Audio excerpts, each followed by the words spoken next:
लूका 1 खोलेंगे।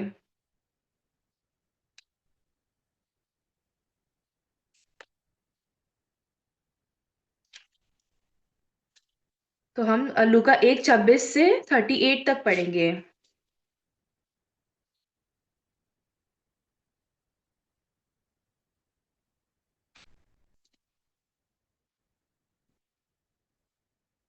6वें महीने में परमेश्वर की ओर से जिब्राइल स्वर्गदूत गलील के नासरत नगर में एक कुंवारी के पास भेजा गया जिसकी मंगनी यूसुफ नामक दाऊद के घराने के एक पुरुष से हुई थी।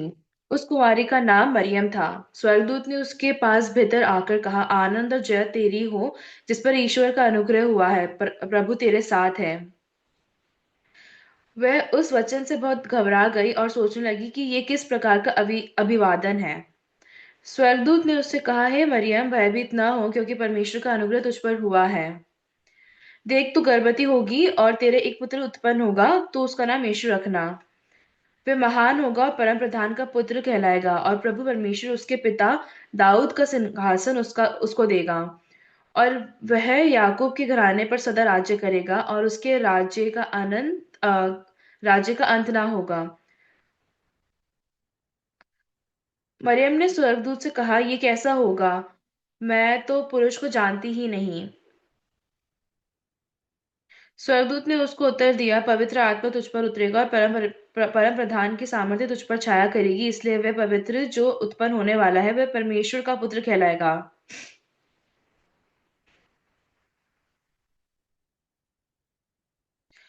और देख, तेरी कुटुंबनी इलीशिबा के भी बुढ़ापे में पुत्र होने वाला है। यह उसका जो बाँझ कहलाती थी 6वां महीना है,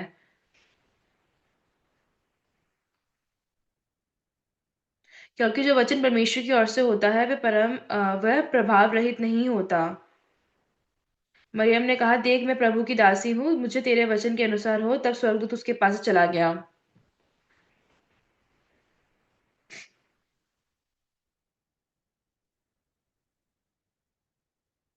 तो बाइबल में हम दो मन को देख पाते हैं। तो एक मन परमेश्वर का मन और दूसरा मनुष्य का मन होता है।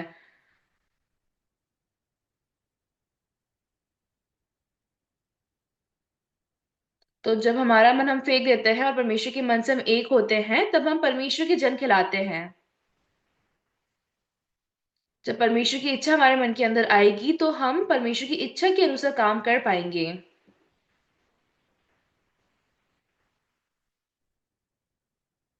लेकिन क्योंकि मनुष्य ने भले बुरे के फल को खाया था, इसलिए मनुष्य का मन परमेश्वर के मन से अलग हो गया। परमेश्वर ने अब्राहम को कहा कि अपनी पत्नी को सारे मत कह, लेकिन उसको सारा कहे।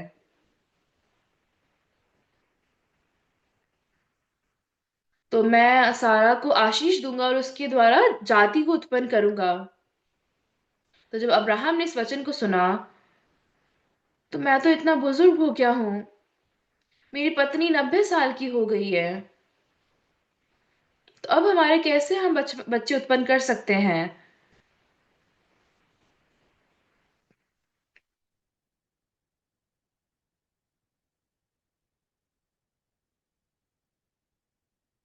तो क्योंकि वो अब्राहम ये बात परमेश्वर के सामने नहीं बोल सकता था, इसलिए अपना सिर करके वो हंसने नीचे करके हंसने लगा। मतलब वो खुद के मन में कुड़कुड़ा के इसे हंसने लगा। तो आप लोग भी ऐसा करते हो, सही है? तो अब्राहम भी अपना सिर नीचे किया और ऐसे कुड़कुड़ा रहा है कि अब मैं 100 साल की उम्र में हम कैसे बच्चे उत्पन्न कर सकते हैं? तो मतलब अब तो सारा भी बुजुर्ग हो गई, कैसे वो बच्चा उत्पन्न कर सकती है?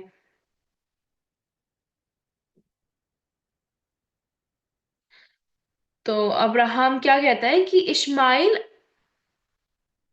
इश्माइल हो सकता है वो पुत्र, मतलब वादे का पुत्र। लेकिन असल में अब्राहम का मन परमेश्वर के मन से अलग हो चुका था, क्योंकि हमारे मन के अंदर भले और बुरे के ज्ञान का फल का असर है। तो भले बुरे के ज्ञान के फल को खाकर हमारे मन में परमेश्वर का मन नहीं समाया। तो हम मनुष्य क्या करता है, अगर परमेश्वर का वचन हमारे मन में नहीं समाता, तो हम लोग उसको फेंक देते हैं और अपने सोच को ग्रहण करते हैं। तो जब हम रोड्स में देखते हैं, हाईवेज में देखते हैं, तो उसको डिवाइड किया गया है, राइट?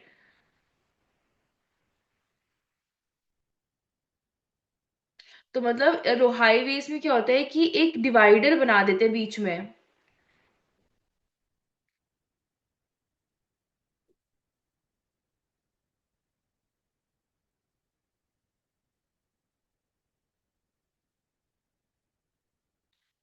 तो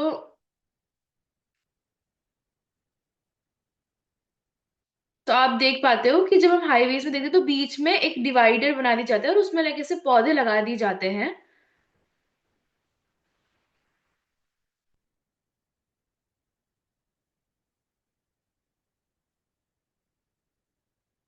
तो आज मैंने देखा कि सब लोग डिनर के लिए लाइन लगा रखे थे। तो कुछ लोग जैसे कंप्लेन भी करते हैं कि इतना लंबा लाइन क्यों है।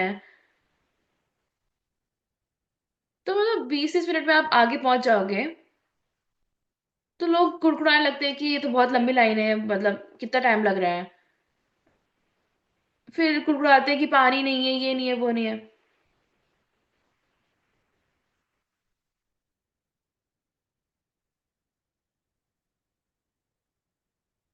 तो लाइक जैसे हम रोड में भी जाते हैं तो बहुत ऐसे आवाज होती है, गाड़ियों की आवाज होती है।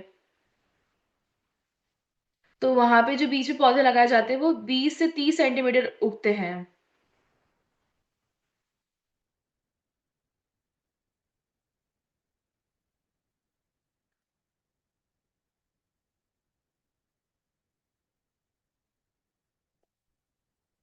तो 100% में अगर 90% भी अच्छा वातावरण होगा, लेकिन अगर 10% भी अगर बुरा वातावरण हुआ, तो लोग मरने का सोचते हैं। तो मनुष्य का मन ऐसा ही है।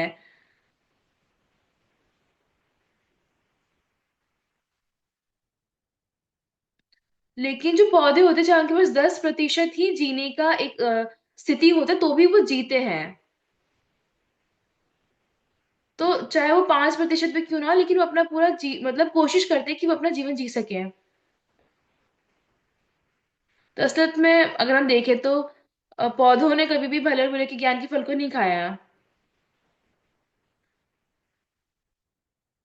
लेकिन मनुष्य ने भले बुरे के ज्ञान के फल को खाया उसके बाद।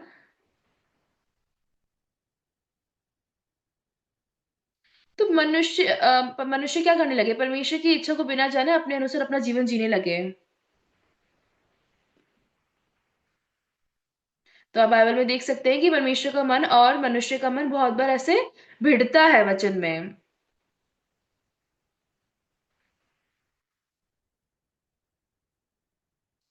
तो परमेश्वर ने मूसा को कहा कि मैं तुझे मिस्र में भेजूंगा ताकि मैं इजरायलियों को मिस्र से बाहर लेके आऊं।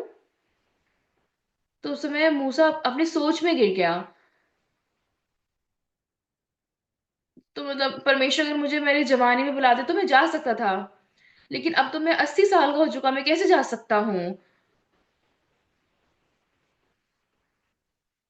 तो मतलब इतने सालों तक वो मूसा अपने भेड़ बकरियों के साथ चरवा रहा था।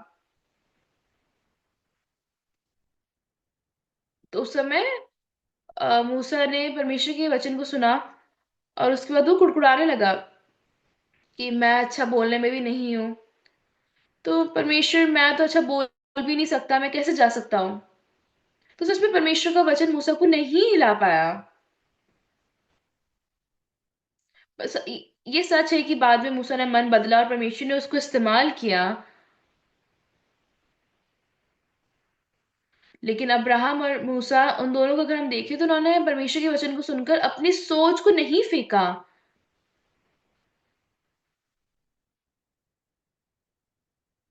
तो यीशु याइरस की बेटी से मिलते हैं।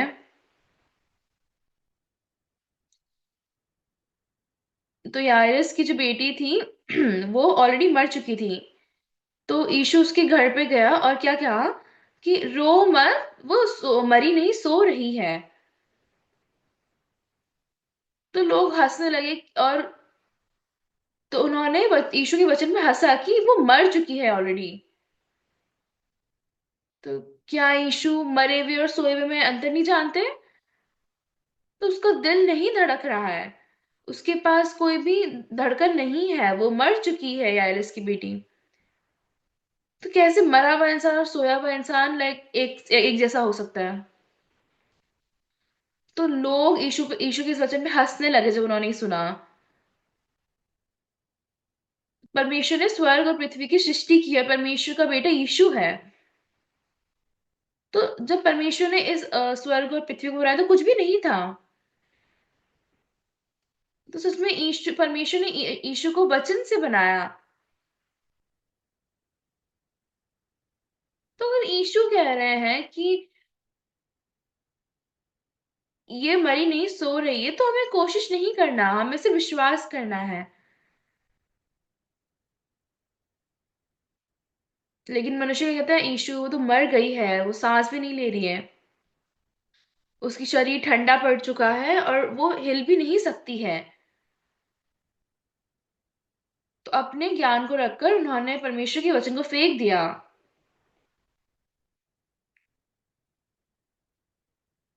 तो जब हम बाइबल हम अच्छे से पढ़ते तो हम देख पाते कि हमारा सोच और परमेश्वर की सोच बहुत अलग है। तो ईश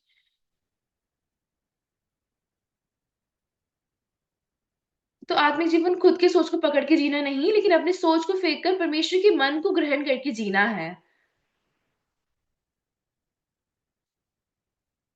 लोगों को लगता है कि हम परमेश्वर की सेवा करते हैं, अपना जीवन बलिदान कर देते हैं सुसमाचार के लिए, ये आत्मिक जीवन है। लेकिन आत्मिक जीवन ये नहीं है। आत्मिक जीवन अपनी सोच को फेंक कर परमेश्वर के मन को ग्रहण करना है।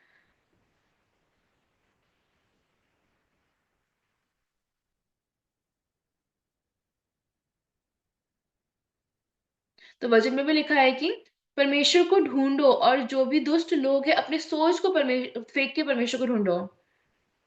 तो हम यशाया 55 का जब हम 7 देखते हैं, तो क्योंकि हमारे पास जो सोच है वो कहाँ से आती है?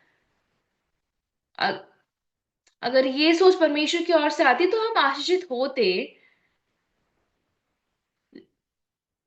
लेकिन ये जो सोच आपके अंदर आ रही है वो वचन से नहीं, वरन भले और बुरे के ज्ञान के फल के कारण आ रही है। तो भले बुरे के ज्ञान के फल को खाकर परमेश्वर के मन से अलग मन हमारे पास है। तो मनुष्य क्या करता है, हमेशा परमेश्वर के वचन को जांचता है कि ये वचन सही है कि नहीं है। तो परमेश्वर ने कहा था कि भले बुरे के ज्ञान के फल को मत खाना, और जिस दिन खाओगे उस दिन अवश्य मर जाओगे। लेकिन शैतान ने कितने चालाकी से पूछा, तो क्या परमेश्वर ने सभी पेड़ के फल को खाने के लिए मना किया है? नहीं। परमेश्वर ने कहा कि सबसे खा सकते हो, लेकिन इस अदन की वाटिका के बीच के पेड़ से नहीं खा सकते। तो परमेश्वर ने कहा है कि वो फल भले बुरे के ज्ञान का फल है। लेकिन फिर हम क्या देख पाते हैं कि हवा ने अपनी सोच को वहां पे जोड़ दिया वचन से। तो उस समय शैतान देख पाया कि हवा के पास परमेश्वर का वचन नहीं है। पर तो हवा ने क्या कहा था कि ना ही खाना ना ही छूना, अगर छूओगे और खाओगे तो मर जाओगे। तो असल में उसी समय परमेश्वर का जो वचन है हवा के मन से जा चुका था। तो शैतान ने उसको धोखा दिया कि तू खा ले और तेरा आंखें परमेश्वर के प्रति खुल जाए, परमेश्वर के समान खुल जाएगा। परमेश्वर ने क्या कहा था, अवश्य मरोगे। लेकिन शैतान कह रहे कि अवश्य नहीं मरोगे। तो कौन सा सही है? तो हवा के पास क्या मना है कि मैं खुद देख लेती हूँ जाके। हम उत्पत्ति 3 खोलेंगे।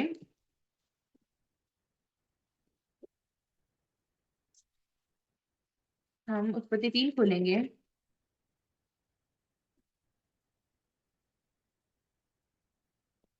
3 का 6।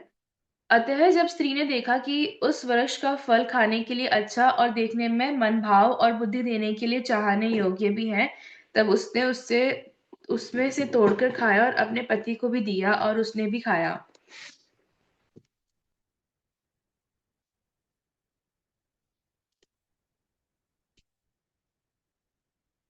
तो जब हम 6 वचन को देखते हैं तो ये वचन लिखा है कि स्त्री ने देखा। मतलब उस स्त्री के मन में क्या आया कि मैं खा के देखती हूँ मैं मरूंगी कि नहीं मरूंगी।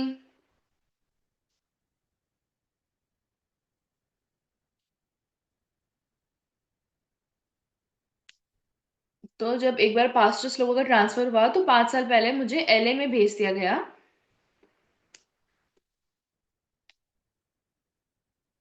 तो उस समय हमारे पास कोई चैपल नहीं था क्योंकि उस समय कोविड चल रहा था। तो हम घर से ही जूम से ऑनलाइन सर्विस करते थे, तो आप लोग भी ऑनलाइन सर्विस करते थे राइट?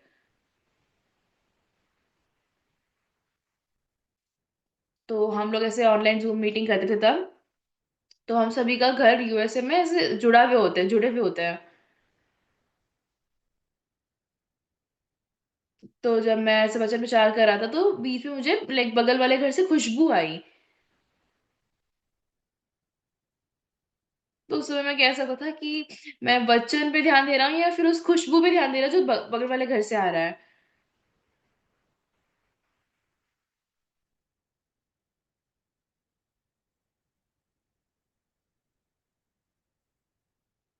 तो जब भी हमारा सर्विस होता था मेरे बगल वाले घर में वहां पे वो हमेशा से स्वादिष्ट खाने की खुशबू आती थी। तो मैं तो कोई खा डिश बता रहे हैं पास्टर। तो बहुत से लोगों को उसकी खुशबू अच्छी नहीं लगती, लेकिन उसका टेस्ट बहुत अच्छा होता है।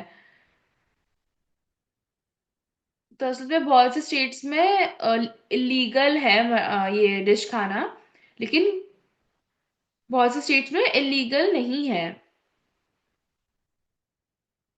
लेकिन अभी बहुत से शहर है जहाँ पे मिर्वाना करके कोई डिश है वो इलीगल नहीं है। तो हम अभी हमने चैपल ले लिया है और हम वहां पे सर्विस करते हैं। तो अभी भी जहाँ पे हमने चैपल लिया उसके बगल वाले घर में मतलब वहां पे भी लोग अभी भी उस सेम डिश को बनाते हैं। तो मैं क्या कहना चाहता हूँ कि कई बार जब ऐसे लाइक वचन प्रचार करते हुए मेरे मन में मैं कई बार देख पाता हूँ कि मैं वचन के प्रति मेरा मन ज्यादा खुला है या फिर उस निर्वाणा स्वाद के प्रति ज्यादा खुला है।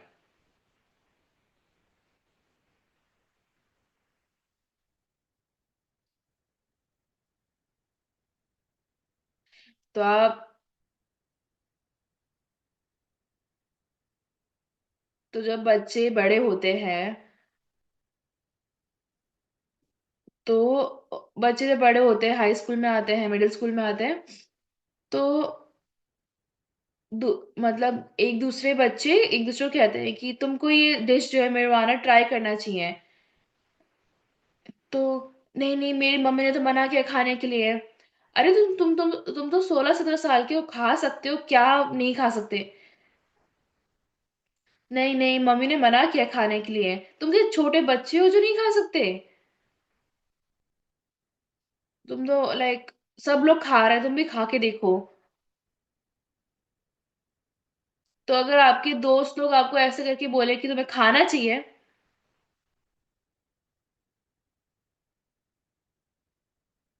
तो बच्चे के मन में क्या है, मेरी मम्मी ने मना किया है खाने के लिए, लेकिन सारे दोस्त कह रहे हैं कि सबने खाया है। ठीक है हम भी खा के देखते हैं, मैं भी खा के देखता हूँ। तो जैसे आप खाओगे, हाँ मुझे देखना चाहिए कैसा स्वाद है, सब खाते हैं मेरे को भी देखना चाहिए। तो मुझे खा के देखना चाहिए कि मरवाना सच में इतना स्वादिष्ट है कि नहीं है।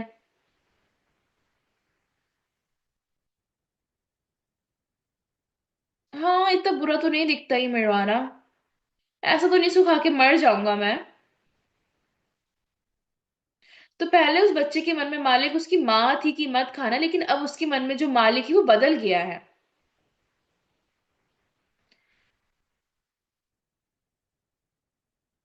तो पहले जो बात उसकी मम्मी ने कही थी वो उसने उसको पकड़ रखी थी कि मत खाना, लेकिन अभी क्योंकि उसका मन में वो मालिक बदल गया है।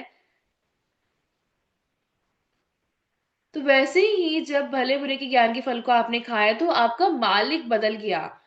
अब आप खुद देखते हो और खुद निर्णय लेते हो। तो अब आप खुद देखकर खुद डिसाइड करते हो। इसका मतलब क्या है कि आपका मालिक बदल गया है।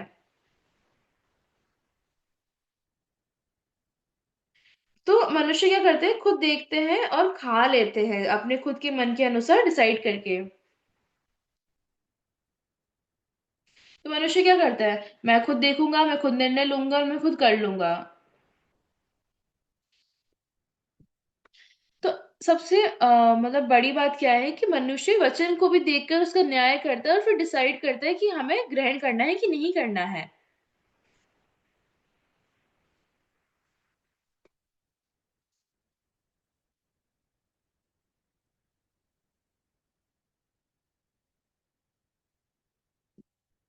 तो बहुत से लोग जो बहुत अमीर होते हैं, तो वो घर पे अकेले वर्कआउट करने के बदले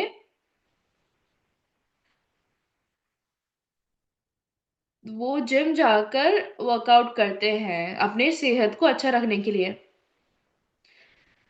तो जिनके पास बहुत पैसा होता है वो अपने पास ट्रेनी रखते हैं जो उनको ट्रेन कर सके। तो मुझे माफ करिए, मुझे लगता है आपके पास कोई ट्रेनी नहीं है जो आपको ऐसे ट्रेन कर सके।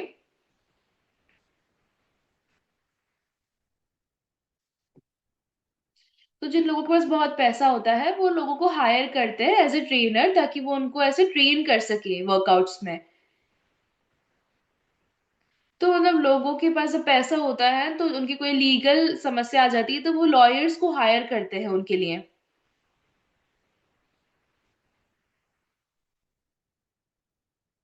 तो मतलब कौन सा आसान है, खुद से सब कुछ संभालना है या फिर किसी को संभालने देना। तो आप लोग भी मतलब आप लोग को भी परमेश्वर संभाल रहे थे, लेकिन हमने क्योंकि भले बुरे के ज्ञान के फल को खा लिया, हमारे मन में क्या किया, हम खुद कर सकते हैं, हम खुद कर पाएंगे। तो यही चीज अब्राहम और मूसा ने भी की।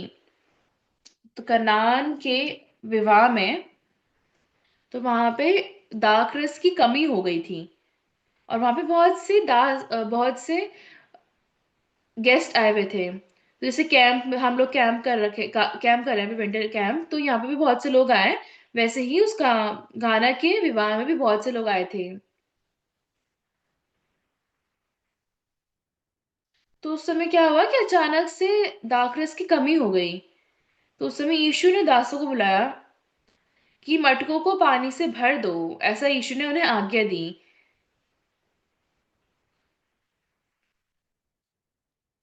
क्योंकि बहुत से गेस्ट लोग थे, तो वो लोग पानी भी उनके पास नहीं था ज्यादा। तो उस समय उनके पास कुछ पानी था जिससे वो हाथ और पैर धोने के लिए रखे थे। तो लेकिन क्योंकि ज्यादा गेस्ट लोग थे, तो उनके पास उस पानी की भी कमी हो गई। तो यीशु ने क्या आज्ञा दी कि जाके मटकों को पानी से भर दो। तो यीशु ने क्या कहा कि इस मटकों में से पानी लेकर अब इसको गेस्ट को दे दो। तो दासों ने वैसे ही किया।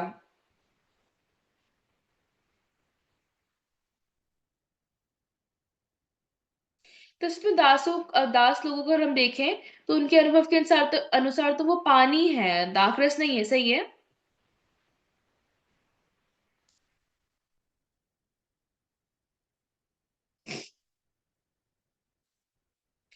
तो आपके पास दो रास्ते की, कि अपने सोच को अपने पास रखकर उसके साथ यूनाइट होकर अपना जीऊं, या फिर अपने सोचो फेंकर यीशु के मन के साथ एक हो।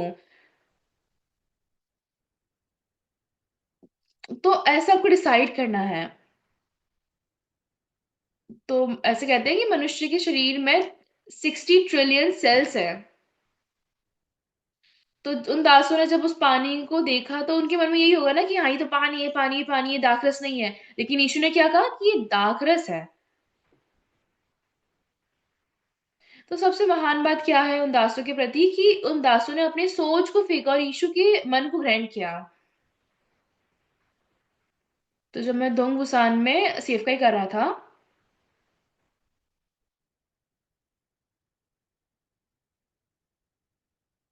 तो एक भाई है जो मतलब हमारे कलीसिया में 20 साल से ज्यादा होके नहीं आया है। तो चाहे उन्होंने उधार पाया, लेकिन वो भाई 20 साल के दौरान कलीसिया नहीं आ रहा था। और वो कहाँ रहता था, वो चर्च के बस आगे वाली गली में रहते थे। मतलब जैसे चर्च से निकलेंगे तो रास्ता पार करते ही उनका घर था। तो मतलब वो भाई इतना करीब चर्च के रहता था, लेकिन फिर भी 20 साल के दौरान वो कलीसिया नहीं आया। तो ऐसे मतलब आसान नहीं है कि कलीसिया नहीं आ रहा है। तो मतलब जब भी कोई ऐसे ओकेजन्स होते तो वो भाई आता, लेकिन ऐसे नहीं आता। तो एक दिन उस भाई की पत्नी गवाही दे रही थी। तो उसकी मतलब पत्नी, उस भाई की पत्नी ने गवाही दिया।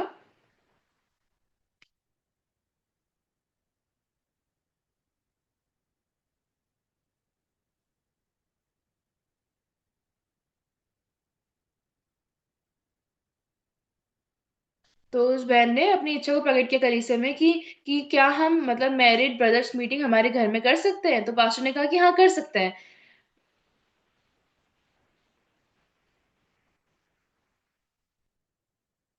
तो मतलब उस बहन ने अपनी गवाही दी और पास्टर ने कहा कि ठीक है, हम तुम्हारे घर पे मैरिड ब्रदर्स मीटिंग करेंगे।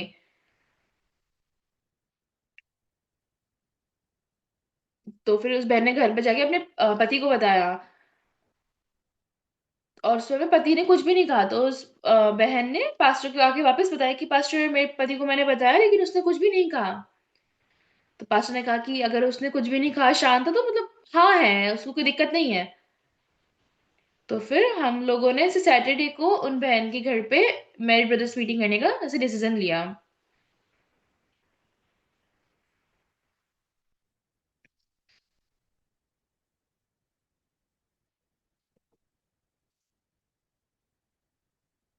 तो उसके एक हफ्ते पहले ही उस भाई का मेडिकल चेकअप हुआ था अपने उनके ऑफिस में। और उस भाई को पता चलता है कि उसको कैंसर है। तो उस समय वो बहन जाके पास्टर को कहती है, पास्टर मेरे पति को कैंसर हो गया है। तो हमें क्या ये मेरे ब्रदर्स मीटिंग हमारे घर पे करना चाहिए कि नहीं करना चाहिए। तो पास्टर ने कहा कि हाँ करना चाहिए। अगर अभी नहीं करेंगे तो हम कभी नहीं कर पाएंगे। तो मतलब चाहे वो बहन अपने पति से बार बार पूछ रही थी मीटिंग के लिए, लेकिन वो कुछ जवाब नहीं दे रहे थे। तो आप लोग होते तो आप क्या हाँ बोलते। तो एनीवेज वहां पे सैटरडे को सैटरडे को हमें ऐसे मैरिज ब्रदर्स मीटिंग करना था वहां पे उन भाई के घर पे। लेकिन उसी उसी के दौरान मेरे पिताजी की ऐसे देहांत हो गया और मुझे सोल जाना पड़ा। तो उस समय मैंने पास्टर पाक से कहा कि पास्टर पाक आप प्लीज उस भाई के लिए ऐसे प्रार्थना करिए। पास्टर वो 20 साल के दौरान कलीसिया नहीं आया है, चाहे उन्होंने उद्धार पाया है। पास्टर अभी हमें उनके घर पे ऐसे भाइयों की मीटिंग करनी थी, लेकिन अभी पता चल रहा है कि उनको कैंसर है। तो पास्टर ने कहा कि ठीक है, मैं उनके लिए फोन के द्वारा प्रार्थना करूंगा। फिर पास्टर पाक ने फोन के द्वारा उस भाई से बात किया। फिर पास्टर ने कुछ कुछ चीजें उनसे पूछा।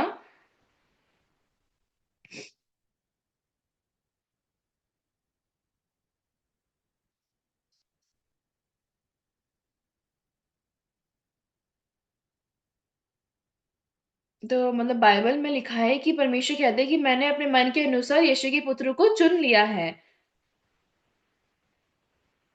तो वहां पे बाइबल में जो बहुत से लोग हैं, लेकिन सिर्फ दाऊद है जिसका मन हम परमेश्वर के मन से एक होते हुए देख सकते हैं।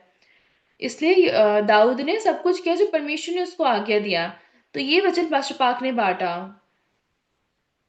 तो पास्टर पाक ने ये वचन उस भाई के साथ बांटा कि अगर भाई तू भी अपना मन एक करेगा तो परमेश्वर सब कुछ तुझे देगा।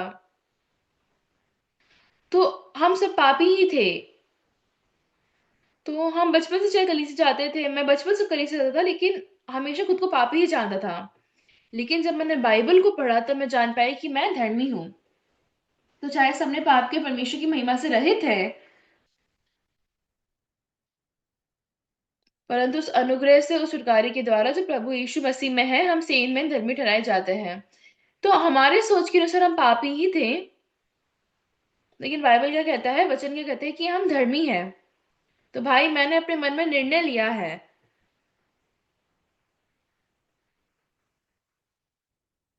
तो मैंने अपने सोच को फेंका जो कहता है कि मैं पापी हूँ, और मैंने उस मन को ग्रहण किया जो कहता है कि मैं धर्मी हूँ, और ये मन परमेश्वर की ओर से है।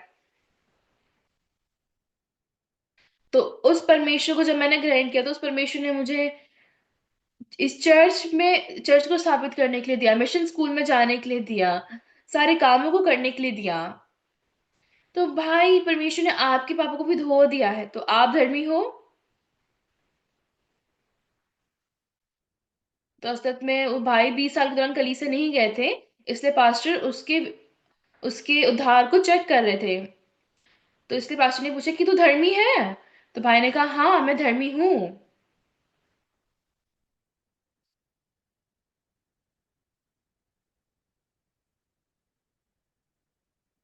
तो यीशु ने जब उस 38 वर्ष के रोगी को देखा, तो यीशु ने उसको ऐसे इनकारा नहीं। तो पर ना ही यीशु ने मरे हुए लाजर को इनकारा। तो वही यीशु अगर आपको देखेंगे कि आपको कैंसर है, तो आपको क्या इनकार देंगे? नहीं।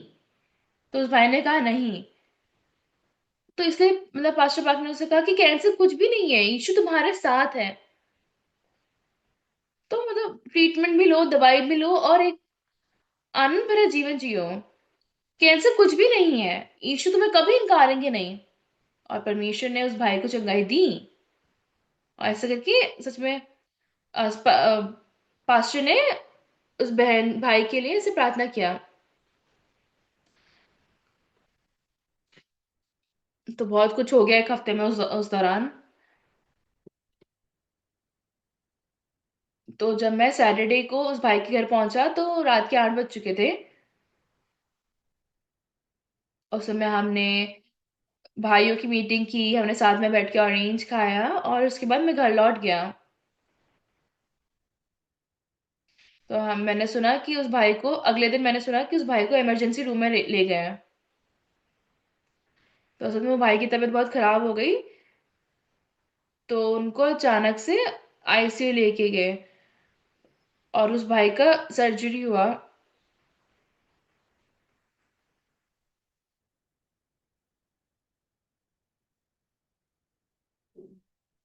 तो डॉक्टर्स ने बताया कि उस भाई के लंग्स में कैंसर फैल चुका है।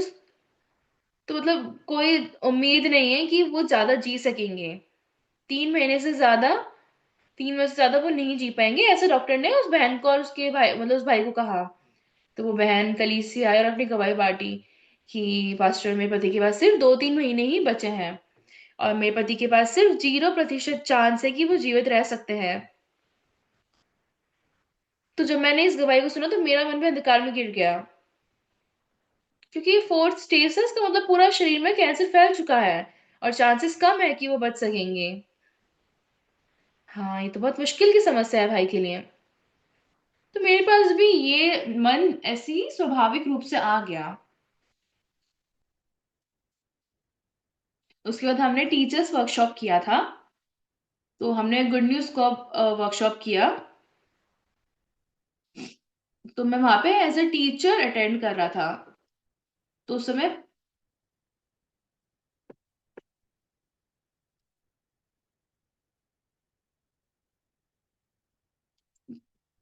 तो पास्टर ने वचन बांटा कि एक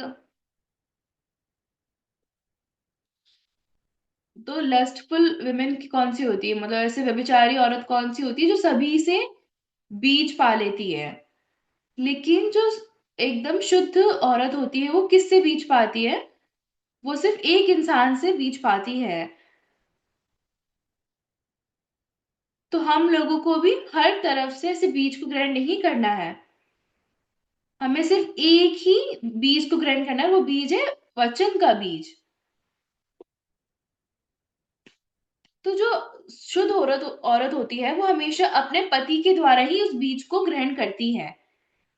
लेकिन जो व्यभिचारी औरत होती है, वो सभी से बीज ग्रहण करती है। तो हमारा पति कौन है? वचन कहता है हमारा पति यीशु है। तो फिर हमें किसके बीज को ग्रहण करना है? हमें वचन के बीज को ग्रहण करना है। हमारे सोच के बीज को ग्रहण नहीं करना है। तो सच में ये वचन मैं जब सुन रहा था उस वर्कशॉप के दौरान, तो मैं उस भाई को याद कर सका कि चाहे उस भाई के पास कम चांसेस है जिंदा रहने के, चाहे उनका कैंसर उनके लंग्स में फैल चुका है।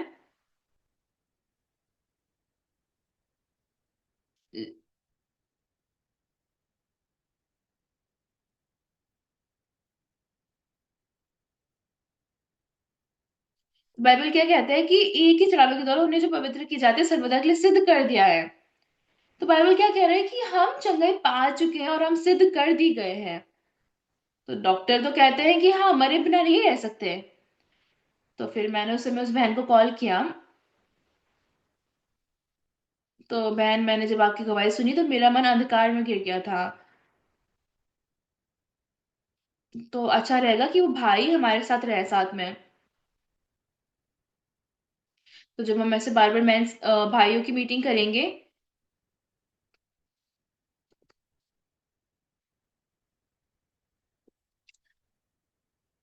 तो बहन, जब मैंने आपकी गवाही सुनी ऐसा ऐसा हुआ तो हमारा मन अंधकार में गिर गया, लेकिन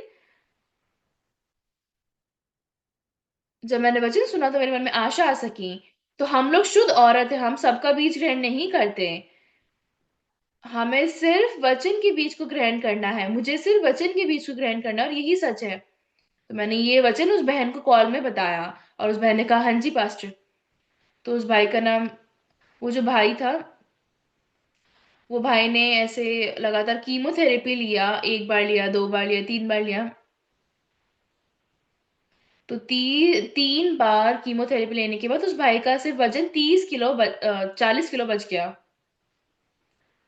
असल में अगर किसी के शरीर में सिर्फ 40 केजी से इस उम्र में, इसका मतलब कि आपके शरीर में मांस नहीं बचा, सिर्फ हड्डियां बच गई हैं। तो उस भाई ने इतना कीमोथेरेपी लिया कि उसके शरीर में ताकत नहीं बची और वो ऐसे व्हील चेयर में आ गए। तो उस भाई ने 3 बार कीमोथेरेपी ली।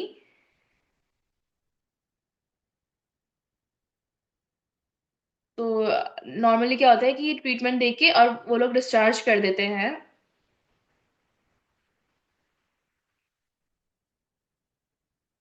तो तीसरे कीमोथेरेपी के बाद उस भाई को ऐसे घर आना था, लेकिन वो बहन लेट हो गई उनको लेने जाने के लिए।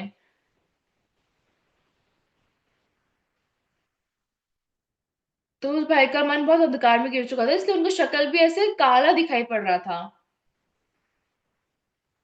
तो, तो वो भाई एकदम अंधकार में दिख रहा था। तो उस समय उस बहन ने पूछा क्या हुआ। तो भाई ने जवाब दिया कुछ नहीं हुआ। तो बहन लगातार पूछ रही कि क्या हुआ, मतलब बताओ।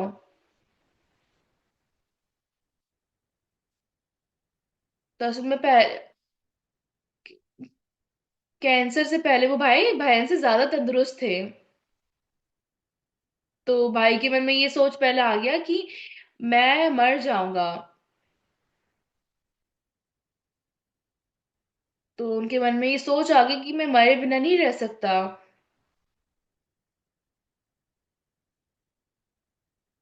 तो ऐसे तो उनको सिर्फ 2 कीमोथेरेपी लेना था। लेकिन कैंसर ज्यादा बढ़ गया था, तो इसलिए उनको 3 बार भी कीमोथेरेपी लेना पड़ा। तो उनके मन में ये सोच आ गई कि मतलब मेरे से ज्यादा तंदुरुस्त लोग जो होते हैं वो कैंसर से नहीं लड़ पाते, तो मैं कैसे लड़ पाऊंगा, मैं भी मर जाऊंगा।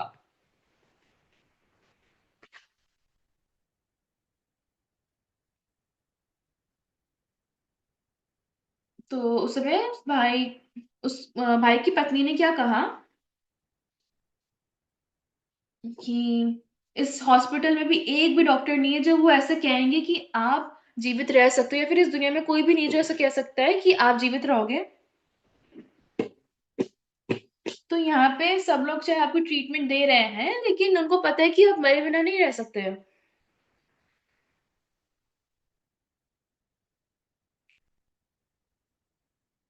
तो आपको पता है कि इन दिनों हमारे घर से बहुत से लोग क्यों आ रहे हैं आपसे मिलने के लिए, क्यों दूर दूर से भाई बहन आ रहे हैं हम आपसे मिलने के लिए।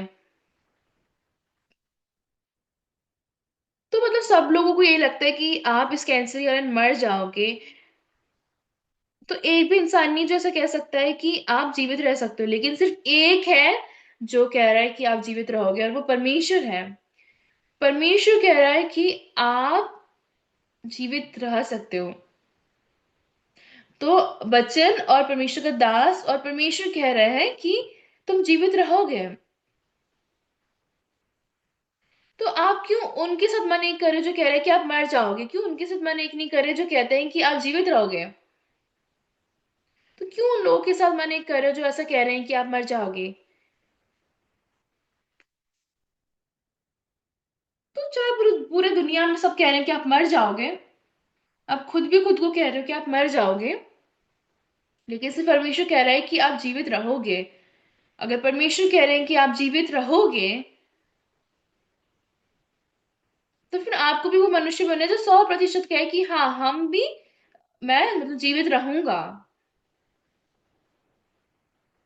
तो उस भाई ने मतलब फिर इस वचन को पाया और ऐसे 9 बार कीमोथेरेपी लिया और फिर उसके बाद वो चंगाई पा सका। तो ये जो मैं बात बता रहा हूँ ये 10 साल पुरानी बात है। तो उस समय डॉक्टर ने कहा था कि 3 महीने से ज्यादा जीवित नहीं रह सकते, लेकिन वो भाई आज तक जिंदा है, अभी भी वो है। तो अगर आप भी अपने मन को परमेश्वर के मन के साथ एक करोगे तो आपका जीवन भी बदले बिना नहीं रह सकता।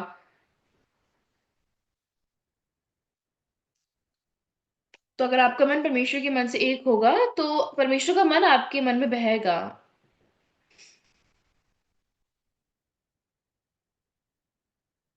तो पर,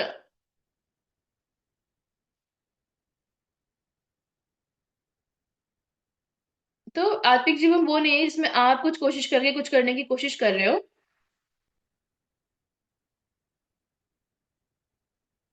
भले बुरे के ज्ञान का फल का जहर क्या है कि वो आपको अपने सोच के अनुसार चलने के लिए बना देता है। वचन को तुच्छ जानकर अपनी सोच को चलने वाला बना देता है। तो अगर आप अभी भी परमेश्वर के मन से एक हो गए, यीशु के मन से एक हो गए जो आपके लिए क्रूस पर चढ़ गए, तो चाहे आप फिर व्यभिचार में पकड़े हुए स्त्री क्यों ना हो, तो चाहे आप एक सामरी स्त्री के समान क्यों ना हो, लेकिन जब आज आपका मन परमेश्वर के मन से एक होगा तो वो मनुष्य परमेश्वर का जन कहलाएगा। तो जो मतलब परमेश्वर के नियम को पालन करता है वो परमेश्वर का जन नहीं है। जो अच्छा जीवन जीने की कोशिश करता है वो परमेश्वर का जन नहीं है। लेकिन आज अगर अपने सोच को आप फेंकते हो परमेश्वर के मन से एक होते हो, तो आप देख पाओगे कि परमेश्वर अपनी इच्छा को आपके द्वारा प्रकट करना चाहते हैं। मैं सही कह रहा हूँ?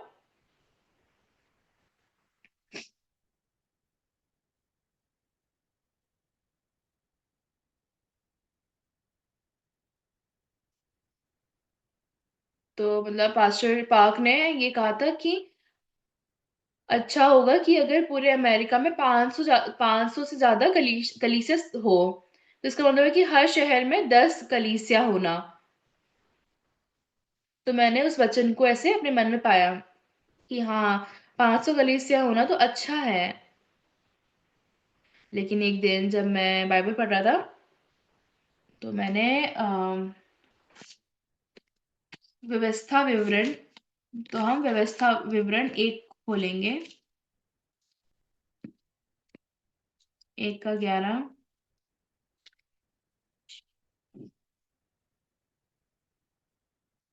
तुम्हारे पितरों का परमेश्वर तुमको 1000 गुना और भी बढ़ाए और अपने वचन के अनुसार तुमको आशीष भी देता रहे। तो हमने व्यवस्था विवरण 1 का 11 पढ़ा। तो यहाँ पे ऐसा लिखा है कि 1000 गुना और भी बढ़ाए और अपने वचन के अनुसार तुमको आशीष भी देता रहे। तो जब मैं बाइबल पढ़ रहा था तो मैं इस वचन के पास आया, मतलब मैंने इस वचन को पढ़ा। तो मैं क्या देख पाई कि परमेश्वर चाहते हैं कि मैं 1000 गुना बढ़ूं। तो अभी हम यशाया भी खोलेंगे, यशाया 60 का 22।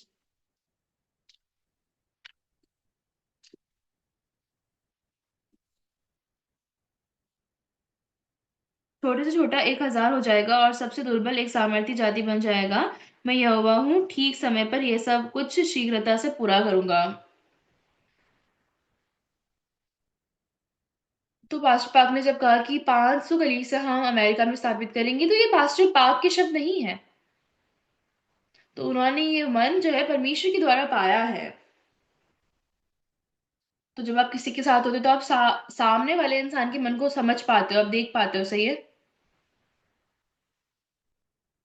तो आप जिसके साथ भी रहते हो आप उसके मन को समझ पाते हो। तो जब पति पत्नी अपने पति पत्नी साथ में रहते हैं तो वो लोग भी एक दूसरे के मन को समझ पाते हैं, सही है। मतलब वो अपने एक दूसरे के मन को जान पाते हैं।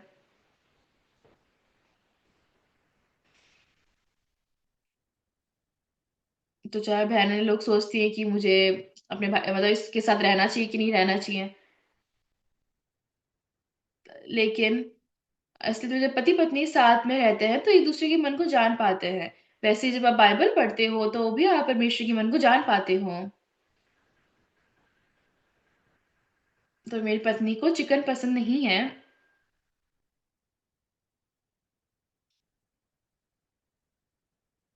तो हम जब वो छोटी थी तो उसके घर के सामने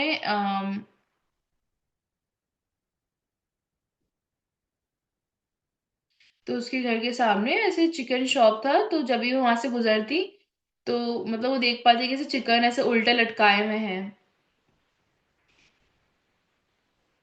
तो क्योंकि हमेशा जब वो वहां से गुजरती तो वो ऐसे दुकान को ऐसे देखे बिना नहीं रह सकती थी। तो इसलिए मेरी पत्नी को ऐसे चिकन खाना पसंद नहीं है। जब मैं उसके साथ ऐसे जी रहा हूँ,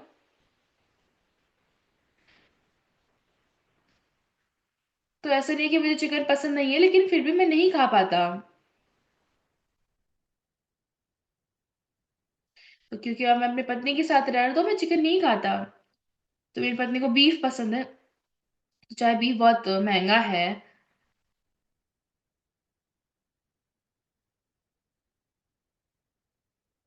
तो मैं उसको किसी जगह लेके जाना चाहता हूँ लेकिन कभी लेके नहीं जा पाया। तो मैं नहीं सोचता कि मुझे इस मीट की जरूरत है या कुछ। तो मुझे ज्यादा वेजिटेबल्स पसंद है। हाँ, मुझे मतलब मीट खाना भी पसंद है। लेकिन मेरी पत्नी को जैसे कभी कभी ऐसे याद आता है चिकन मीट खाने का। तो मतलब ऐसे उनको याद आता है।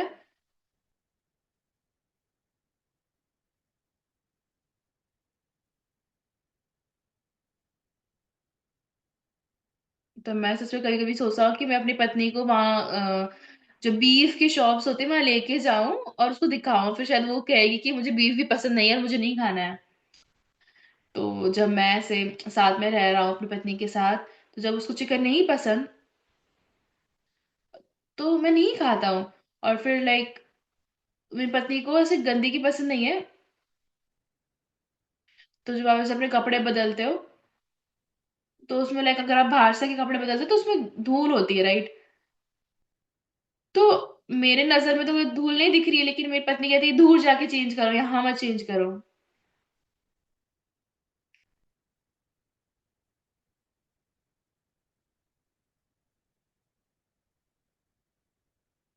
तो जब मैं अगर लाइक कहीं और जाके भी चेंज करता हूँ तो मेरी पत्नी कहती है कि वहां चेंज मत करो, मतलब तुम्हारे ऊपर जो धूल मिट्टी है वो सारा बर्तनों में यहाँ वहां चला जाएगा।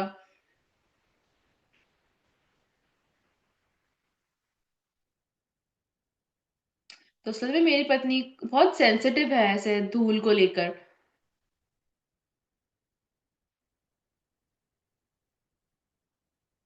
तो यहूदी लोग क्या करते हैं कि अपने हाथों को ऐसे धोते हैं जब भी वो बाहर से घर आते हैं। तो क्या आप भी ऐसा करते हो? तो कई बार क्या होता है, मैं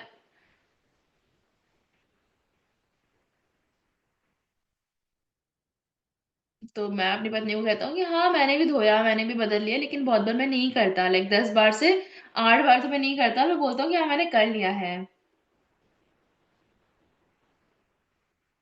फिर मेरी पत्नी को एक दिन पता चल गया कि तुमने बोला था कल मैं हाथ धोया, लेकिन तुमने नहीं धोया था, मुझे पता चल गया है। तो वैसे ही जब हम मैं अपनी पत्नी के साथ रहता हूँ तो हम एक दूसरे के मन को जान पाते हैं। तो वैसे जब हम परमेश्वर के साथ रहते हैं तो हम परमेश्वर के मन को जान पाते हैं।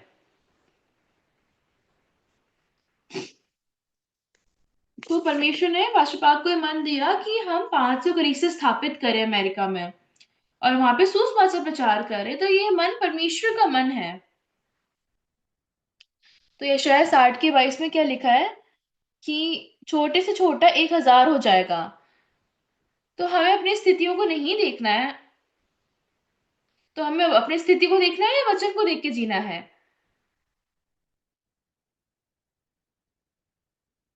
तो आप मतलब अपने सोच को पीछा करोगे जो अपनी स्थिति के अनुसार आ रहा है, या फिर आप वचन के पीछे चलोगे, या फिर आप वचन के साथ मन एक करोगे? तो वो, तो ऐसा नहीं कि आपको ज्यादा सेवा करनी है, या ऐसा नहीं कि आपको ज्यादा ऑफरिंग देनी है। तो ऐसा नहीं कि हर हर संडे आपको आके ऐसे दिखावा करना है।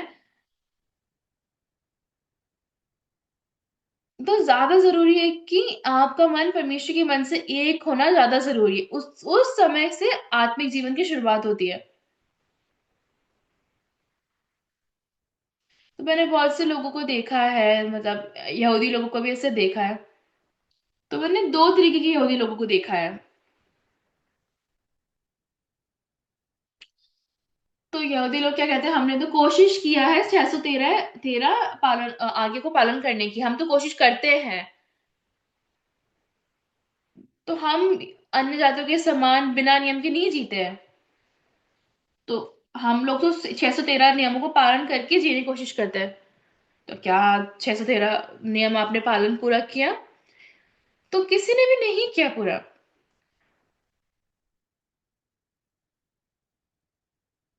तो यहूदी लोग कहते हैं कि अन्य जाति लोग पापी हैं क्योंकि वो नियमों को पालन नहीं करते हैं।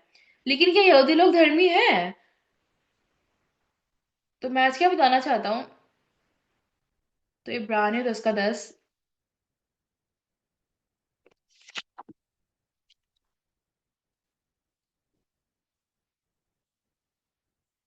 उसी इच्छा से हम यीशु मसीह की देह के एक ही बार बलिदान चढ़ाए जाने के द्वारा पवित्र किए गए हैं। तो चाहे आप यहूदी हो नहीं हो, तो चाहे आप कलीसिया से जाते हो कि नहीं जाते हो, फिर भी इब्रानियों 10 का 10 वचन क्या कह रहा है? उस इच्छा से हम यीशु मसीह की देह के एक ही बार बलिदान चढ़ाए जाने के द्वारा पवित्र किए गए हैं। तो हमारे मन में क्या मन आते हैं कि हाँ हम तो पापी हैं, लेकिन हमारे मन के अनुसार नहीं, लेकिन हमारा मन परमेश्वर के मन से एक हो सके। तो हमारे स्थिति के अनुसार, हमारी सोच के अनुसार हम पापी ही थे। लेकिन इस वचन में क्या लिखा है कि हम साथ में पढ़ेंगे, 1 2 3, हम साथ में पढ़ेंगे। उसी इच्छा से हम यीशु मसीह की देह के एक ही बार बलिदान चढ़ाए जाने के द्वारा पवित्र किए गए हैं। तो बाइबल क्या कह रहा है कि हम लोग पवित्र किए गए हैं। तो बाइबल ऐसा थोड़ी कह रहा है कि हम पवित्र किए जाएंगे या हम खुद पवित्र होंगे। नहीं, यीशु ने हमें पवित्र बना दिया है। यीशु ने हमें सिद्ध बना दिया है। तो बहुत से लोग अभी मैरी क्रिसमस ऐसे विश करते हैं एक दूसरे को। तो यीशु जगत में क्यों आए?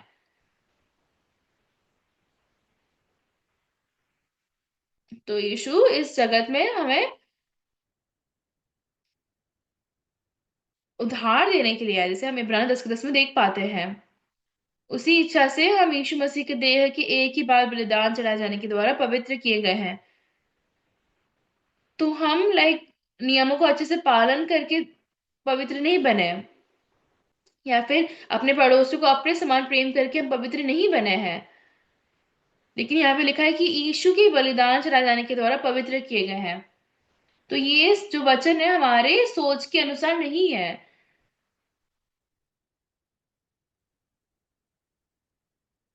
तो जब आप खुद को देखते हो तो आप खुद को पापी ही कहते हो, राइट? आप खुद को धर्मी नहीं कह पाते हो। तो आत्मिक जीवन खुद की ओर देखना नहीं है। आत्मिक जीवन यीशु की ओर देखना है, कि यीशु ने क्या किया है उसकी ओर देखना है। उसी इच्छा से हम यीशु मसीह की देह के एक ही बार बलिदान चढ़ाए जाने के द्वारा पवित्र किए गए हैं।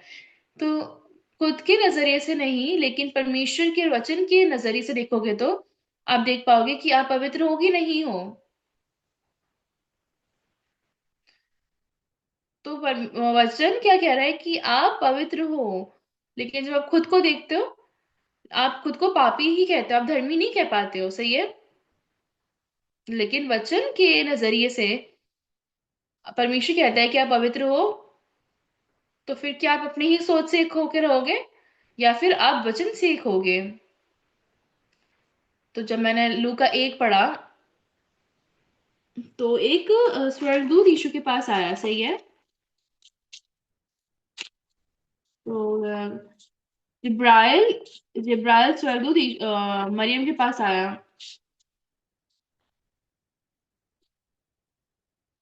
तो जिब्राइल स्वर्गदूत मरियम के पास आया। 1 का 31 हम पढ़ेंगे। देख, तू गर्भवती होगी और तेरे एक पुत्र उत्पन्न होगा, तो उसका नाम यीशु रखना। तो ये तो मरियम क्या कहने लगी कि मैं किसी भी पुरुष को नहीं जानती, तो फिर मेरा कैसे बच्चा उत्पन्न हो सकता है? फिर 34 देखेंगे। मरियम ने स्वर्गदूत से कहा, ये कैसा होगा, तो मैं तो पुरुष को जानती ही नहीं।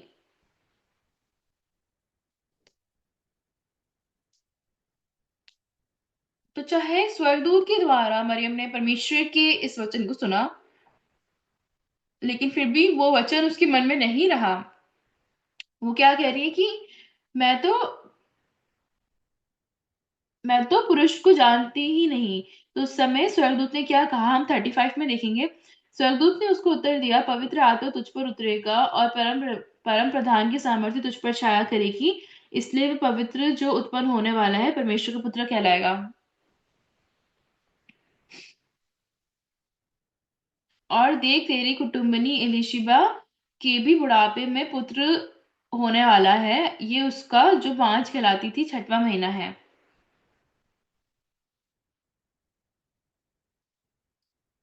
क्योंकि जो वचन परमेश्वर की ओर से होता है वह प्रभाव रहित नहीं होता।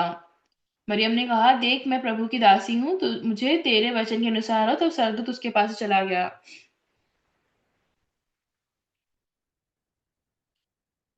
जैसे यूहन्ना में हम देख पाते हैं कि कैसे दासों का मन यीशु के साथ एक हो सका, वैसे ही यहाँ पे हम देख पा रहे हैं कि मरियम का मन भी यीशु के साथ एक हो सका। तो मेरे सोच से मैं बच्चा उत्पन्न नहीं कर सकती।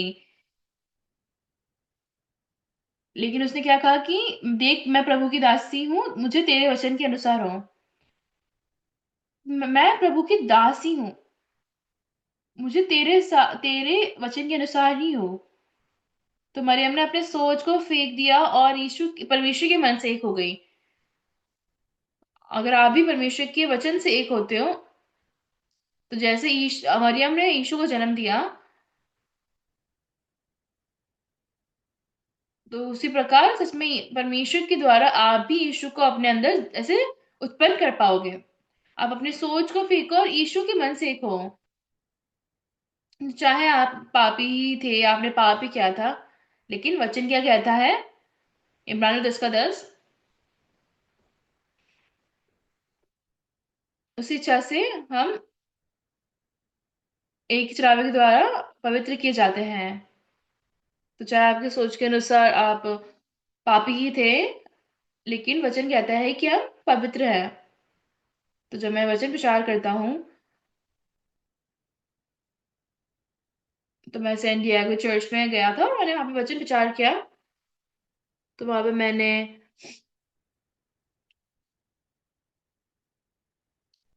पहला कुरिन्थियों 6 के 10 से वचन बांटा कि तो वचन में क्या लिखा है कि चाहे आप भ्रष्टाचार इन गंदे कामों में गिरे हुए थे, लेकिन सच में परमेश्वर ने आपको साफ किया, आपको बचाया। तो चाहे आप पापी ही थे, लेकिन आपको परमेश्वर ने धोया। ये नई वाचा है जो हमने पाया है। तो बाइबल क्या कहते हैं कि आपके सारे पाप धो दिए गए हैं। तो मैंने ये वचन भाई बहनों को सैन डिएगो में बांटा। तो मैंने उनको बहुत गहराई से वचन प्रचार किया। तो उनमें से एक बहन थी। तो मैंने उन्हें बताया कि आप धर्मी हो।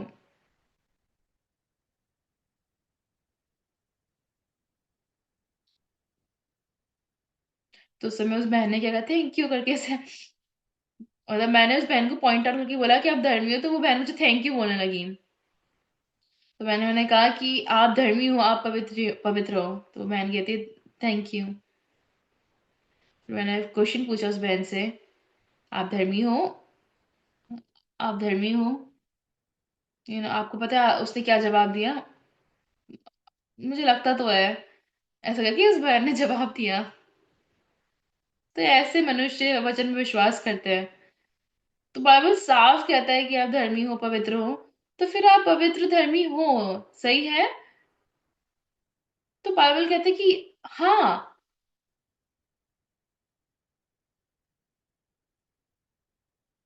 तो बहुत से लोग ऐसे मतलब आधे मन से वचन विश्वास करते हैं कि हाँ शायद हम धर्मी है, ऐसे मन रख के विश्वास करते हैं। तो लोगों के मन में क्या होता है, अभी हम धर्मी होने के रास्ते में हैं, हम धर्मी नहीं हुए हैं। लेकिन आप ऑलरेडी साफ कर दे गए हो। तो जो हमारा मन परमेश्वर के मन से एक होता है,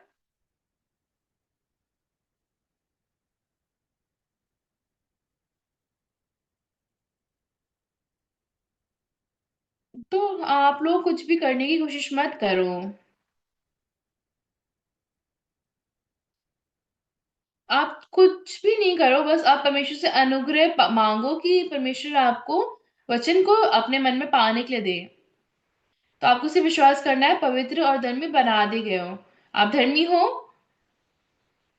तो ऐसे आपको जवाब देना है। लेकिन वो बहन ने कहा, "अब मुझे लगता है।" तो मतलब ऐसे बहुत से लोगों के अंदर आधा आधा विश्वास है। हाँ मुझे तो लगता है मैं धर्मी हूँ, हो सकता है मैं धर्मी हूँ।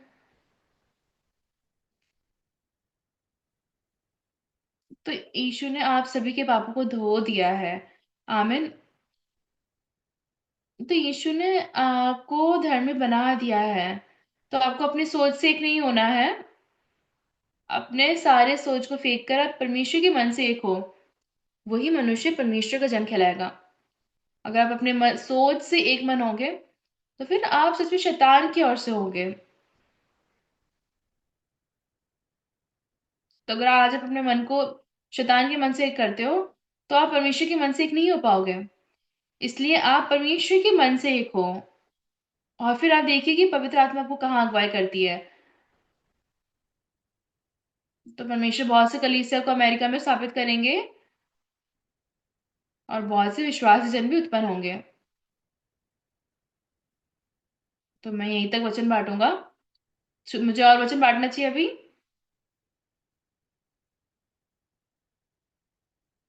तो कोई बात नहीं, हम कल फिर से वचन सुनेंगे। तो पास्टर पाक कल आ रहे हैं यहाँ पे।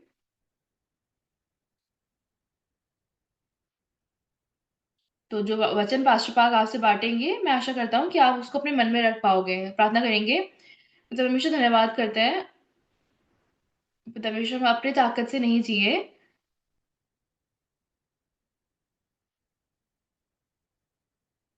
पिता परमेश्वर, आपको हम धन्यवाद करते हैं कि आपने हमें वचन में विश्वास करने के लिए वो ताकत दिया है।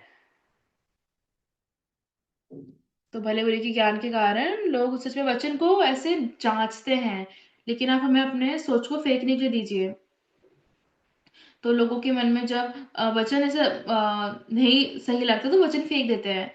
इसलिए पिता परमेश्वर, आप हमें वचन से एक होने के लिए दीजिए। पिता परमेश्वर, सच में आप हमारे द्वारा मजबूती से काम करिए। और आज पहला दिन है इस कैंप का। परमेश्वर, आज इस कैंप के द्वारा आप हम सभी को अगुवाई कीजिए। ये सारी प्रार्थना यीशु के नाम से करता हूँ, आमीन।